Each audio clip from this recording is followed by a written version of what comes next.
strawberries. Nice to see you again. It's a little bit rainy here, and we may be disturbed with a little bit of thunder and lightning this afternoon, but we will carry on regardless. Now, this afternoon, I'm going to show you how to make a custard tart, just a very basic recipe of a custard tart. Now, I'm just going to firstly, I've had the pastry case in the oven baking already, so I'm just going to get that out ready.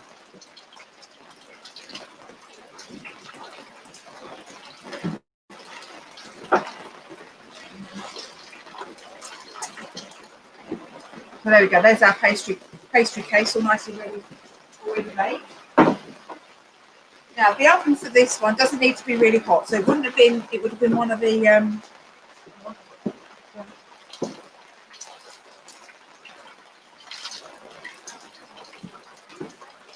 gosh, that hot ash on the table, you don't want to go on the table.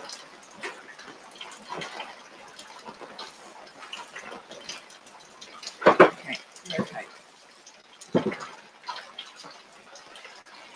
Right, we don't need the oven really hot for this, so first of all, we cooked our rabbit pie from the last demonstration. So this was the rabbit pie that we cooked. Now, the oven is still hot enough to cook a custard tart because it needs to set rather than bake. So what we're going to do now is we're just going to start off with some eggs. So 3 eggs into the bowl.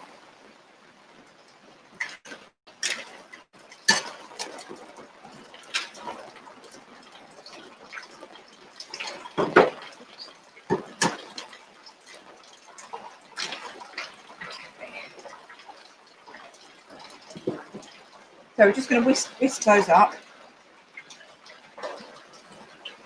And these are good. Those of you who haven't seen before, this is my whisk. It's basically just a bunch of twigs held together with some twine. You strip all the bark off and then boil them so they're clean. And they all need to be about the same length and the same thickness.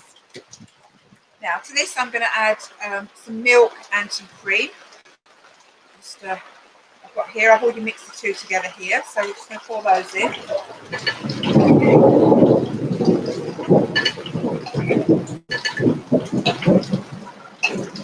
And whisk that up.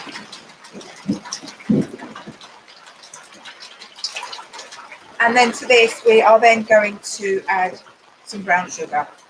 Now I've chosen to use brown sugar today rather than white sugar or honey.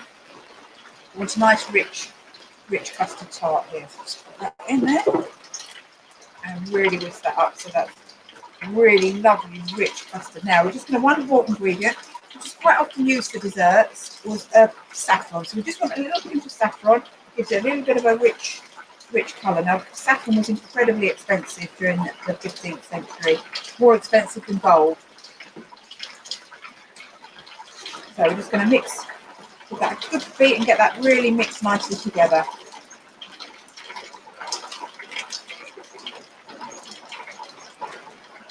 That's a lovely dark creamy colour. That's really lovely there. So, right, now the only other thing we're going to add to this today, just to make it a little bit more special, is we're going to slice up some strawberries, and we're going to just knife out. We're going to slice some strawberries and lay some strawberry slices into the bottom of the pastry case, and then a few on the top just to decorate it. Now these are quite big strawberries we've got here. The sort of native wild strawberries were much smaller during the 15th century. I'll just cut these, slice these up here.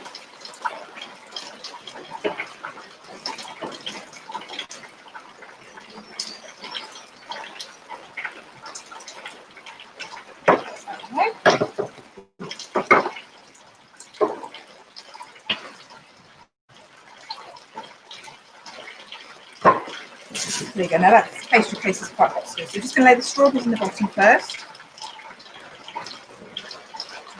And the bits, just to save a couple of nice bits to float on the top there when that's. There we go. Okay, so now we're going to just pour some of our custard on the top here. Very rich custard there. Oh, strawberry floating anyway. Down there.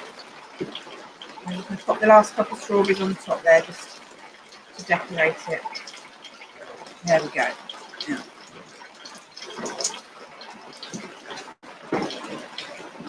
say, the oven isn't too hot. It's been cooked. It's been had the coals taken out for around about an hour now. So it's got a little bit of heat still in there. And this should take probably about half an hour to 45 minutes because we want the custard to set rather than cook. So we're just going to pop that back into the oven.